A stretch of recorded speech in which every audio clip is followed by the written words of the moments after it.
just about as tall as I am. Wow, what a big snake. Second most deadliest snake on earth. G'day, I'm Bruce, and today I'm here to try and get this old petrol Bedford tip truck going. She's a pretty old truck. I think it's somewhere probably from the early 60s to probably the mid 70s at a rough guess. She's very rusty. Very rusty. I think this door's locked too. I don't know whether there's any keys in the ignition or not, but you can't get much more rusty than that. When I first saw it, it had grass and that right up around here, but it has been whipper-snipped around it, which is a good idea because if there were any snakes around, they might have moved on a bit. I'm going to try and get it running today, but if I can't get it running, if I think I can get it running, but I can't get it running here, I'll see if I can get it home. There might be some bits and pieces and parts we can use off it, things like these headlight surrounds and that are getting pretty hard to get around our area. So there's bound to be other stuff in there that I could probably reuse, things like the mirrors and things like that, if I can get them off without breaking them. I wonder what awaits me inside this cab.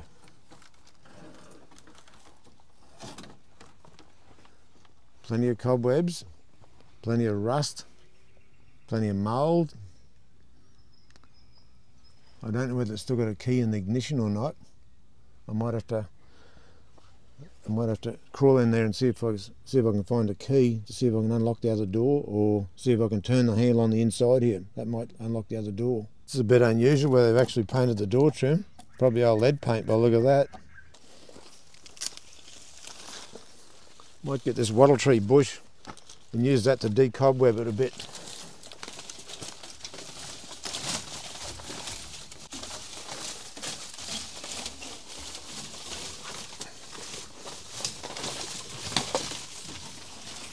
Well, that worked a treat. It's going to give it a little bit of a puff of mortine, and nothing's come running out yet.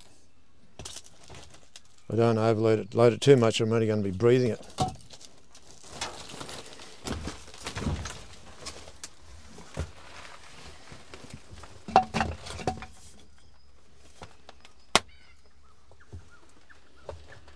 I can't even find a key for the ignition.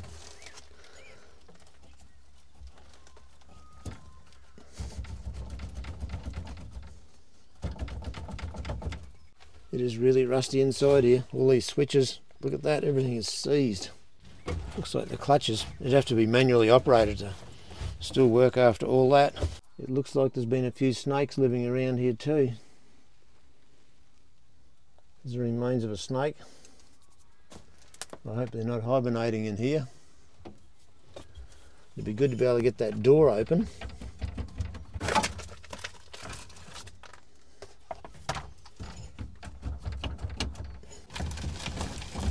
I'm just going to have to put a bit of spray around the key.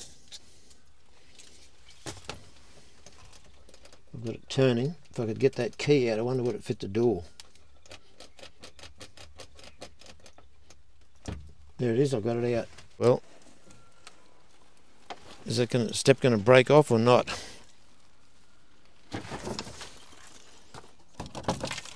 I've got the key anyway. Will this fit the door? Here goes. No. No way, it's a different key. I wonder if I can pull that handle off. I wonder will I be able to lift the handle inside, because the lock's actually here, so I'll try that next. This truck has a name, and the name here is Eddie. And I think I met this man many years ago. I was in hospital for a couple of days with a kidney stone, and I can remember talking to this man, and he was probably about 2 generations older than me. It was many, many years ago. And he told me how he was a builder. I think his grandson is still a reputable builder in our area, so isn't that strange? As I suspected, here we are. Have a look at this. Look at that for a pretty fine specimen. Quite long too, if I can pull the other end up without breaking it. There's the other end of it. Looks like a brown snake skin to me, which is about the second most deadliest snake on earth. And look at that. It's touching the ground, and that's the head. It's just about as tall as I am. Wow, what a big snake. Wow. There's a shot looking in the back here. All the old timber boards are rotten, and the timber sides. And to think of the thing's also a tip truck, well that'd be pretty rare back in its day too. There's a shot looking up underneath there. It's got a pretty serious looking diff sitting in there.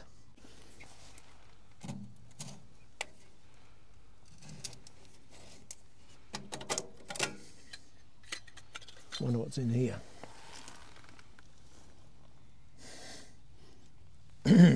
Smells pretty rotten. Look at that, here's another snake. Place must be loaded with snakes, look at that. Oh well, I'm glad the people whippersnipped around it. Here's where the fuel line comes out of the tank. We'll try and disconnect that there if we're going to plug our tank on and see if we can force some fuel through the system up to the carburettor. G-Weld Equipment, that must be the name of the crowd that built the tipper. There's a shot looking across at the engine. I think I'll just see if I can take this handle off. It looks to me as if the lock is just in the handle part. So if I can get the handle off, I might be able to get the door open. See if I can clean the rust out of there a bit first.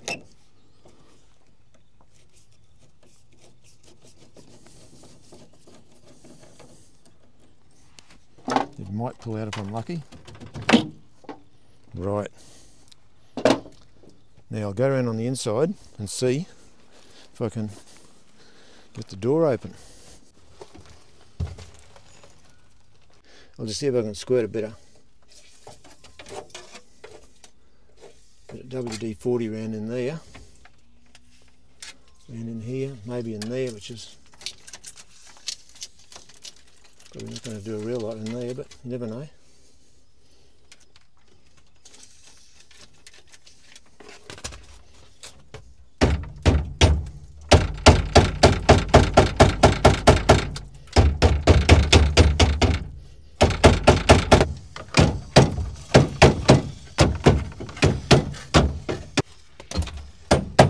When you're working on these old things and you've got a stuck door, if you can get the other door open and have a bit of a look and see, it looks like the tongue is in there, even though you'd never think it.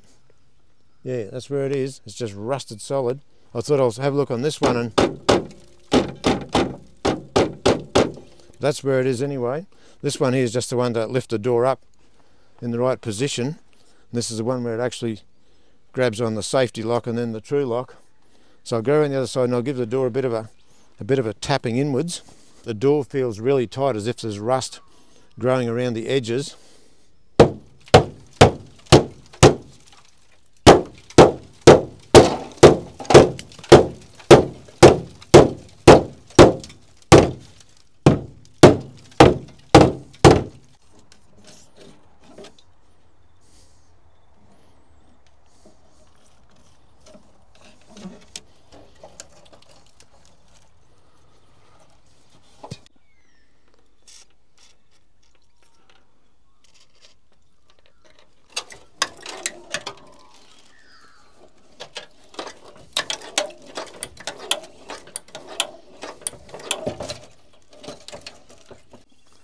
It looks like it's going to stay up anyway, so just locked in place so it can't fall down.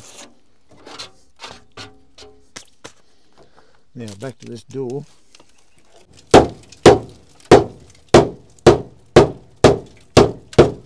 Right, I'll go back around inside. I'm just going to put these vice grips on this rod.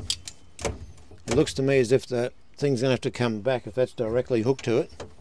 So if I can put these vice grips on here and belt it with a fairly big hammer.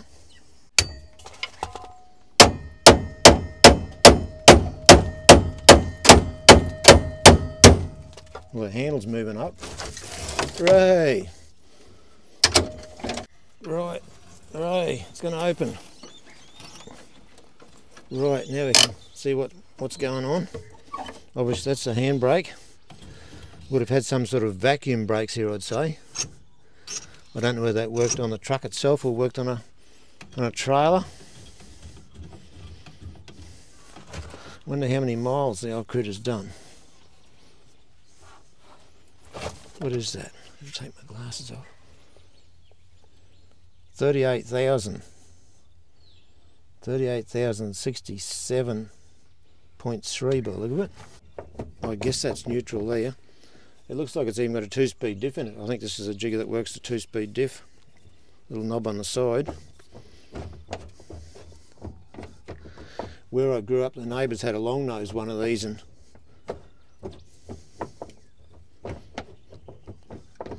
must have bought it brand new in about probably about 1965 maybe. Put a bit of spray around on some of the stuff. It can be soaking while we're looking at the engine. I think I left my battery brush behind in the dozer. I think it fell down behind where I couldn't get it back. So I've got an Abranet here. These are quite good. They've got just about like as if they've got metal on them. They're real bitey. If I can get in with that, I'll.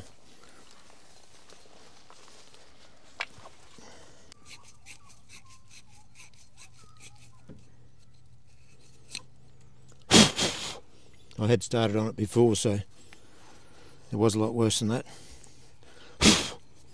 This one here is a bit of a different story.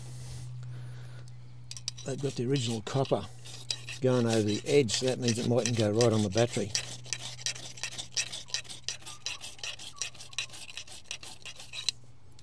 How's that looking? It's got this bit hanging over the edge.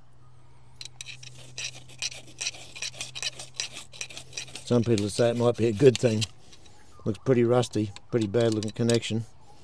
But if I can get rid of these whiskers on here,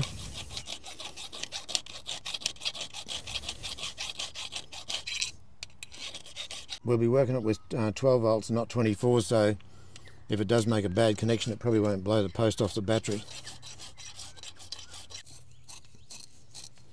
You can only turn it one way.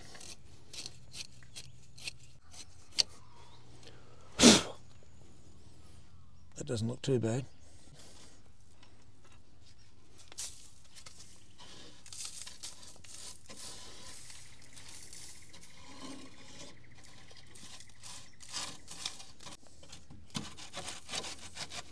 This is going to be a job for the cameraman to put that battery in there. That wire's going to be in the way too.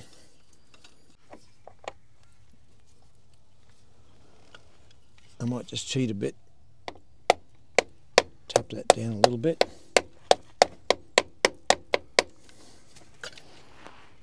It's pretty good. Look at the bolts, they'll never come undone. Look at that. That is rusty. No sparks.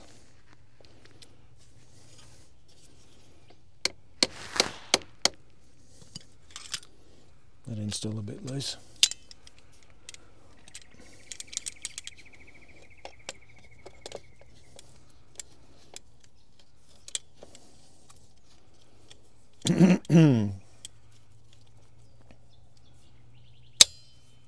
Right, that's better. I've got another one here, it's only a small one, but probably won't need much on that one.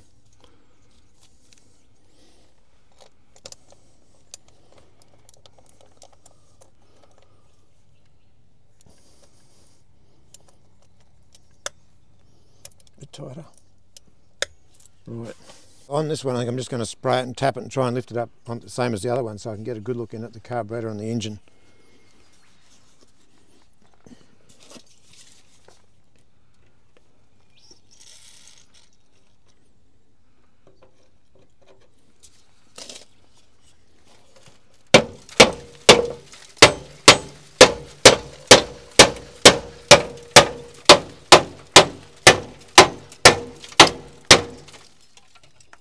I don't know what that is.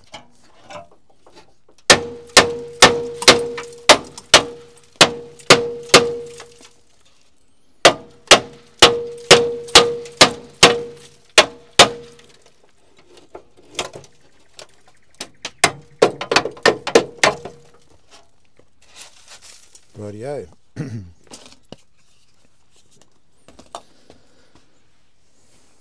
There's a real possibility there could even be water in this engine. Someone else has disconnected the air cleaner pipe somewhere way in the past, so we won't know whether the engine's seized or not until we see if we can get that starter motor to turn. There's another snake skin hanging off the radiator hose there. I just came in here to have a bit of a look at the distributor. Look at the size of the scales on that snake skin. There's another snake skin up there on that rod, on the gear rod bar. Look at it. We're certainly getting a collection of snake skins on this job. Look at the size of the scales on that one, whatever that was. Well, I'm glad we were able to get that door open. At least now I can get in here, and if there's some huge spider or snake or some sort of critter, I don't think there's any wasps around that I can see. This would be a miracle if I can turn this key and that motor turns. It's got an electric fuel pump. Someone must have put that on. Nothing. I suspect I'll probably have to tap the starter because the brushes aren't making contact with the commutator. Because the commutator and the starter's probably got like verdigrease on it, or whatever they call copper corrosion. So I'll go around and see if I can work out where the starter motor is, and might have to give it a few smacks. Cameraman brought up a good point. He said, well, if you've got the key turned on and someone's added an electric fuel pump, won't that be pumping that stinking old fuel up into the carburetor? And I said, yes, you're 100% right. So we'll stop doing that, and I'll try and see if I can rig up the hot wire on the starter and see if we can get the starter to turn over on its own without having the ignition turned on. I've got the hot wire hooked up now, so I'm just going to double check I am in neutral.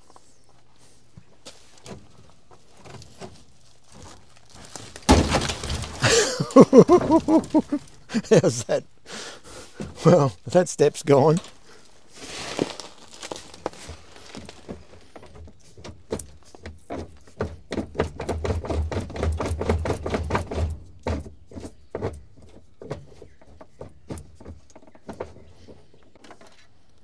We've got our little starting arrangement here. We're going to hook that up and we're going to see what happens. Right, here's our first try. Yep, I don't know what's turning. Before I go any further, I'll have to check the oil just to make sure it has got oil in the engine. It might have all leaked out, you never know.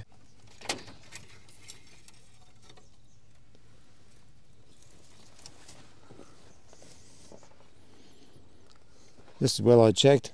It's only got a drop on the dipstick. There's the full mark and there's the min mark. See if I can get this lid undone.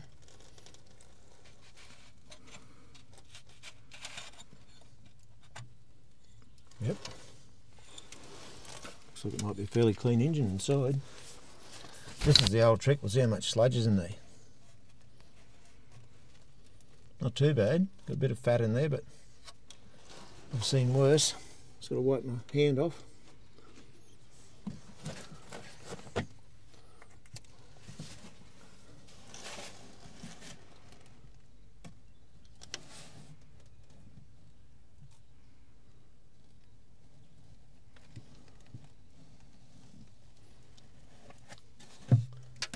Probably won't be enough to put on the maximum, but at least we know there's some oil in there. Look at the snake, there's another snake skin sitting over on the other side there too.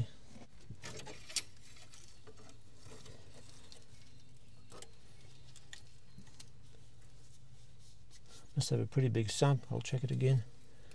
Didn't come up a real lot, but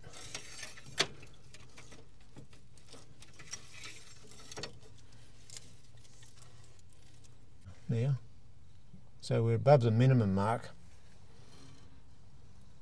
Have we got more oil to put in? I've got this other bottle of Castrol synthetic here. I'll give it a drink with that if I can see what I'm doing. Pretty awkward to get at, but this has got to raise its level up a bit. I think these are about 215 cubic inch, I think, from memory, roughly.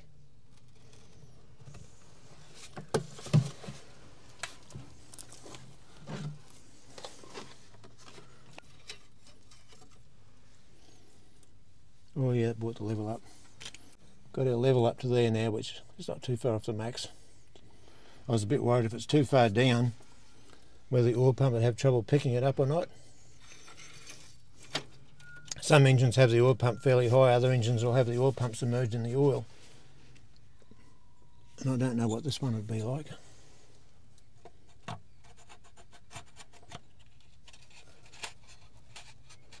Obviously there's the breather for the engine there. Back in this day they didn't have any positive crankcase ventilation valves or anything. If the rings got worn they just puffed out fumes around here. I don't think it's even got an afterburner pipe hanging down the side. Oh, there's the electric fuel pump sitting down there. I can see it there. There's a little electric fuel pump down there. That would have been added on years later. Just look over there. There's another huge snakeskin laying across the top of the radiator. Turning over. Sounds like there's a handful of gravel in there somewhere. It is cranking pretty slowly, but I'm surprised it's cranking at all. So we'll go and we'll try and disconnect its fuel line where it comes out of the tank, and we'll try and put our own fuel tank and fuel line on and see if we can force some fuel up to the carburetor.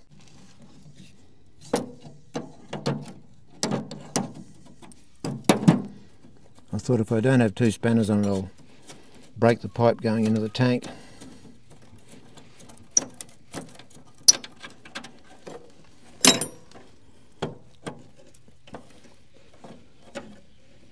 That should work pretty good. Gee, the old fuel's stinking. It's really rotten, the old fuel.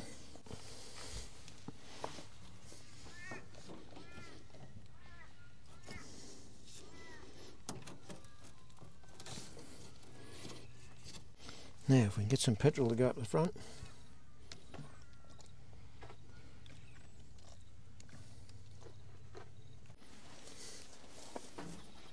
I'm just going to turn the key on, and that way the little electric rattler pump will be helping us.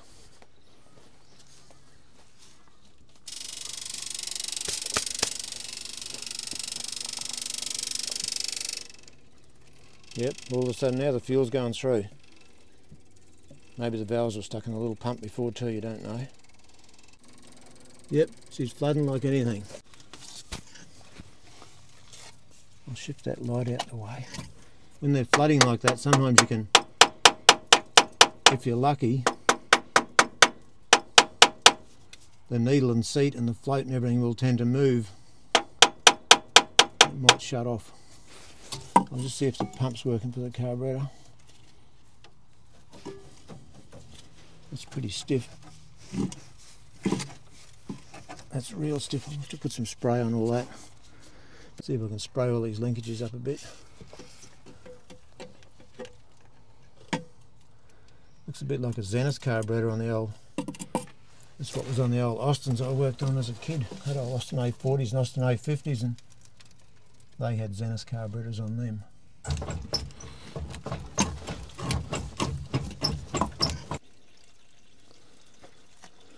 If it's got some water in there, it might lubricate the water pump seal a bit. Everything's probably very dry inside, I'd say.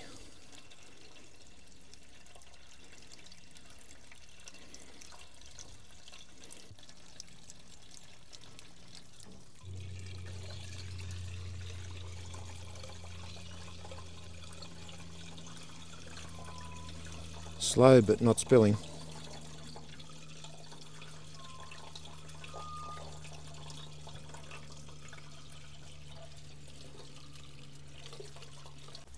I can hear water leaking down there somewhere.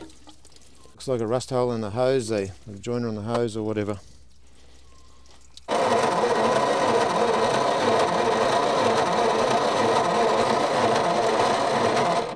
It's not flooding again yet, but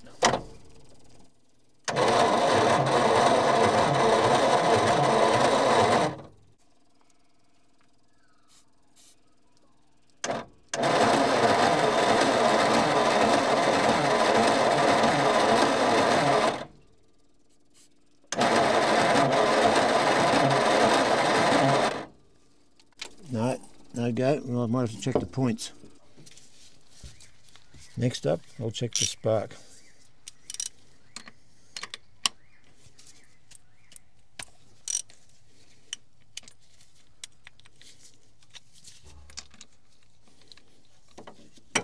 Looks pretty dry. I thought it might have been wet from the carburetor flooding, but plugs look pretty new. Looks like they haven't done much at all. The wire coming out of the harness is going to the distributor. That looks wrong to me.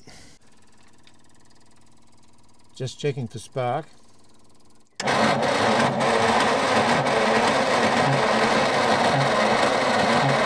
Extremely hard to show this, but the cameraman has just separated those two wires, so there's got to be a single wire going from the coil into the distributor.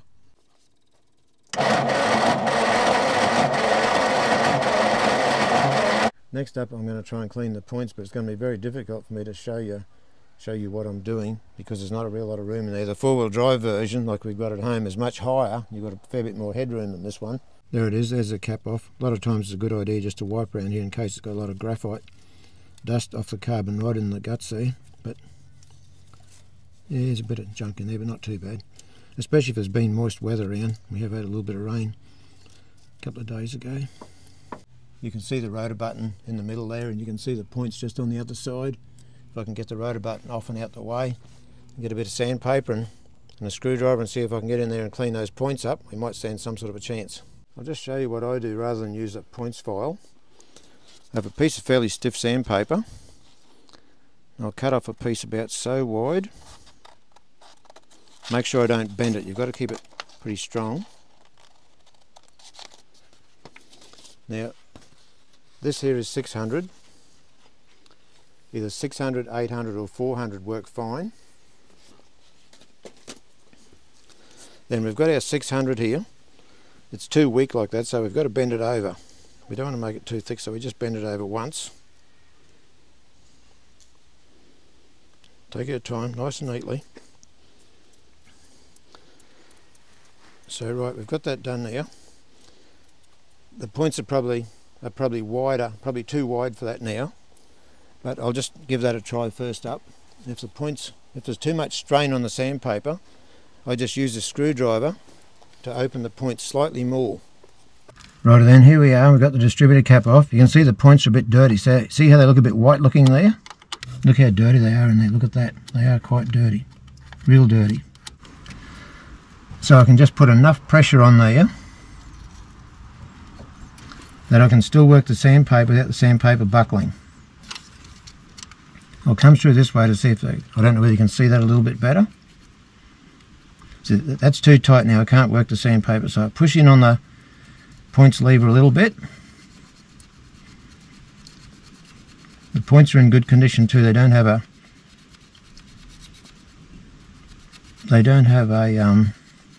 piece sticking out off one side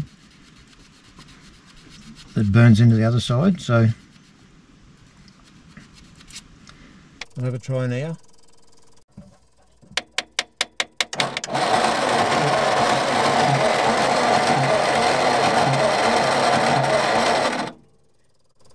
No spark. Condenser could be crooked. The coil could be crooked. And I should be able to just open those points without earthing the screwdriver. But if I earth onto that, there's a spark coming out the other end. So maybe I should pull the points out and give them a clean. Yeah, the points still aren't working like they should be. See, if I earth off that, I'm earthing off the side of the distributor. But if I try and work the points themselves, like that, I should be getting a spark there now, and I'm not.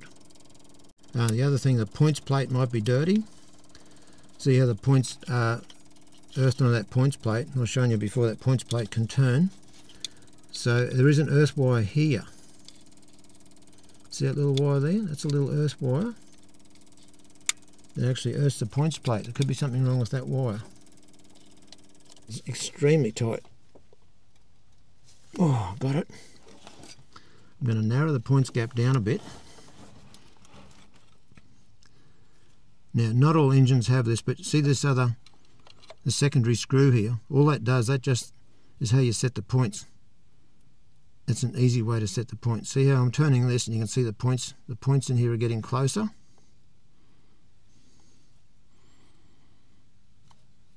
They can change too when you adjust the screw. I reckon I've got them down to probably only about 10th there now, but you don't actually tighten this one. You only tighten this one here. This one's just a screw that's it's just free to push on the edge of that hole. Where are we? Yeah, see how it's just a free screw? All it does, it just helps you open and shut the points. And if you look in here, here's where the gap is. You can see the gap now is closer than what it was before. And so if you look down here, you'll see the rubbing block. That's an insulated block coming off the points, which is touching on the lobe. So it's right on the maximum adjustment there. So you always have the points touching the highest part of the lobe, which is right there. So we've got everything set right there now. I've closed the gap up a bit. We're going to have another try now and see if the points will actually make the spark work. Look for our notch in the cap. The notch is right here and the gap is right here. So we know it's got to go that around about there.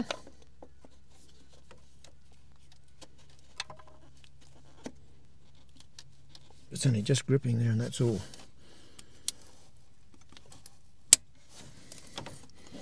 That one's on. This one's on. Put a coil wire back.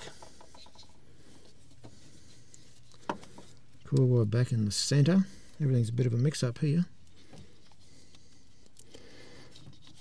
You should always check too that that's free on there, so we can push that. We know that wire's going to go down into there properly. If everything's okay now, we should have spark at the plug. The other thing to take into consideration too is when you're cranking, you're taking the top off the battery. You can have a 12-volt battery. When you're cranking, you only really got about 7 volts at the coil. A lot of things only have 7-volt coils, and they have a secondary wire that comes when you're in the cranking mode. When you're going round, round, round, a second wire is putting full 12 volts to the coil, which in reality is only 7 volts because the motor's cranking, the battery's being dragged down from the starter motor.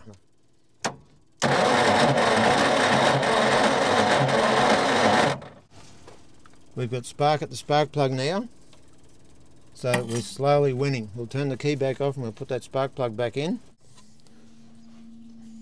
You know what the old timers would say now? Get the sniggin chain, they'd say. And so we'll give her a snig around the paddock, and that'll spin over a lot quicker than the starter. And that was really common back when I was a kid.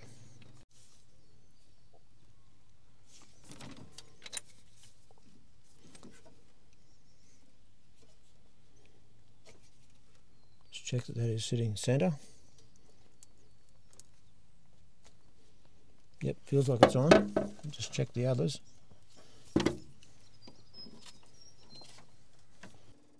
Right to go.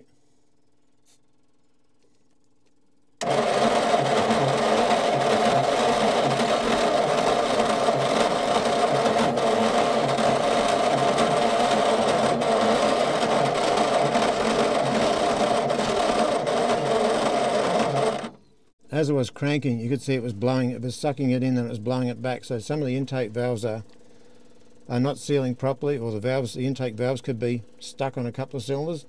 That makes it pretty difficult because the stuff is getting sucked down and it's getting blown back. Those couple of cylinders too probably won't have any compression, so we're probably relying on the other 4 to carry that 2 that won't do anything because there's no compression on them. So we can give it another try. That's why the old timers used to say, get the sniggin chain, get the tractor, we'll give her a tow. Because the faster you spin them over, the better it is when they're in this situation.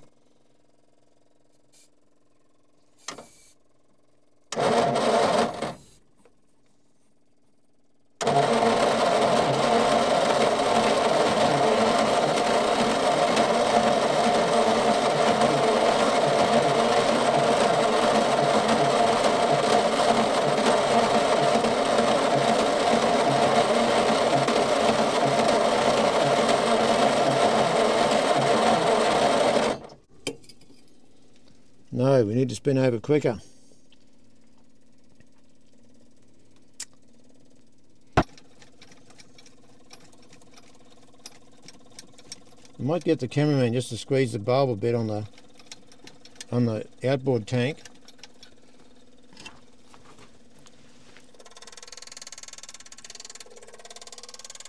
Woo, it's flooding again.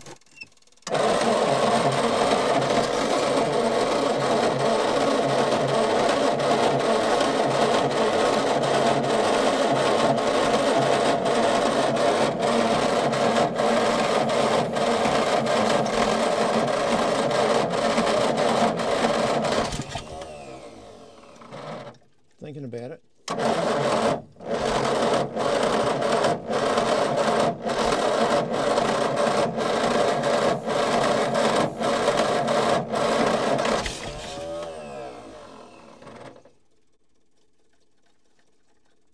It started to flood, but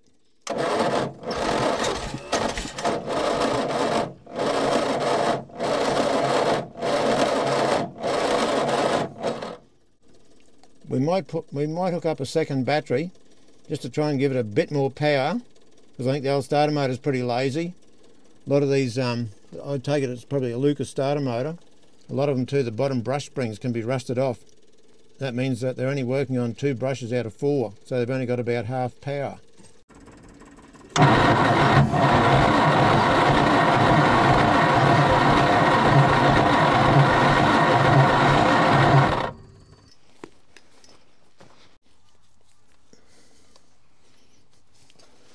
Now here's our earth. We're going to put it right on that braid going down to the starter. So you could have two bad connections there, one back there on the chassis and one over here and one on the starter. I'm just going to try this and see if it spins over quicker.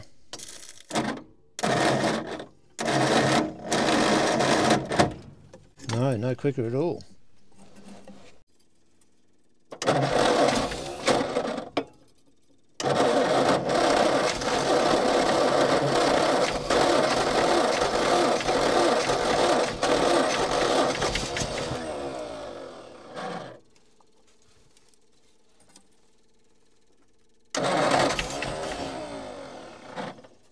Trying.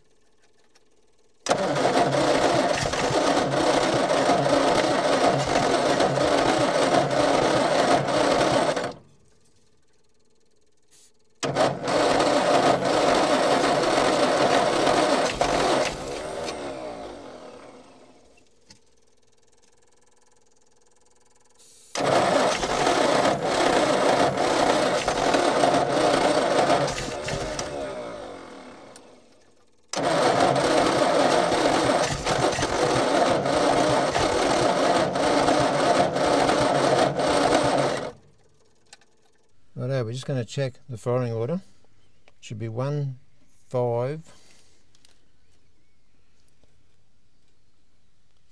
1, 5, 3, 6, 6, 2, 6, 2, 4. Yeah, it is right. The leads are all sort of mixed up a bit, but I wonder whether somebody's advanced the spark up too far. Because see how this is hitting on the side here, and the more you pull that way, the more it will advance it. So that could be another thing that could be wrong. A lot of these old things had a clamp on the distributor. Yeah, it's got a clamp on the distributor, all right. There's also an earth wire. Oh, that's an earth wire for the pump. If I had a timing light, I could probably shine it down in there. On these particular motors, the timing marks will be down in there, and that'll show top dead centre on number 1 when the marks line up. I'm only guessing the timing's too far advanced. That'll make it earth a bit better if I move it around a bit. Righto, we'll try it there.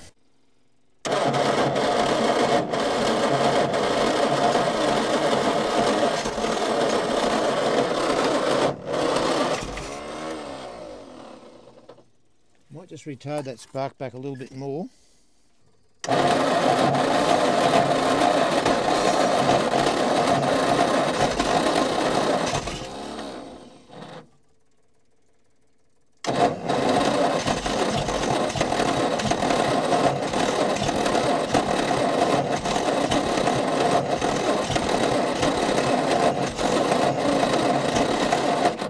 I'm just going to look down inside. Oh, there's a big, look at the hornet's nest and that sitting in the guts of the carburetor. Oh. Can the cameraman show the hornet's nest? I still remember when Albie Mangles went to summer up in Cape York and got this old bloody ex-army truck going and drove it round. Everyone thought that was just spectacular. Oh, she's a heavy old carby. Well, just have a look in there at the hornet's nest that are down inside the throat. Look at them. Well, we had no chance of getting it going really with all the hornet's nest and junk sitting down in the throat. So I'll take the carburetor home and see if I can pull it apart and clean it out properly. And also the pump, when I work that, it should be pumping, it should be squirting fuel in. I can hear it, I can feel it's trying to try, but it can't do any good because all that must be blocked up in here too. I think it might be a Zenith, but I'm not sure. Oh, look at this here. Someone's put a heap of silicone on there. Well, that's always a no-no, putting silicone anywhere there's petrol. The other thing was it was flooding. If you squeeze the bulb on the outboard tank to force more pressure in, it'll just flood. Flooded just all around here would just flood. So we'll check the needle and seat too. The needle and seat will be in behind here. We'll clean all that out. Once this is clean, well, we might stand some chance then. As you can see, there's a fair bit of hornet's nests and junk, and there's still a lot in there, so there's a bit of dirty old petrol coming out. It's very close to running. We know the motor's not seized. We've got spark now, so that's a fair way towards getting it running as far as petrol motors go. But obviously when a carburetor's as bad as that, we can't clean that out in the paddock, so we'll take it home and clean it out, and then we'll see if we can get it to run. Because we've been cranking it over, and that some of those valves might, a bit of petrol and that might seep in around the edge of the valves and dissolve a bit of rust or carbon. The other way would be, the old timers would have just towed it. They would have just said, right, get a big tow chain, we'll just tow it, spin the motor over quicker. Starter motor's a bit lazy on it. I don't know whether we should pull the starter motor, but I think I will take it. I think I will get it tilt trade home and see if I can fix the carburetor up and see if I can get it to run. And who knows, I don't know how the hydraulic system works on it. It'd be interesting to know whether the thing would still lift the hoist or not.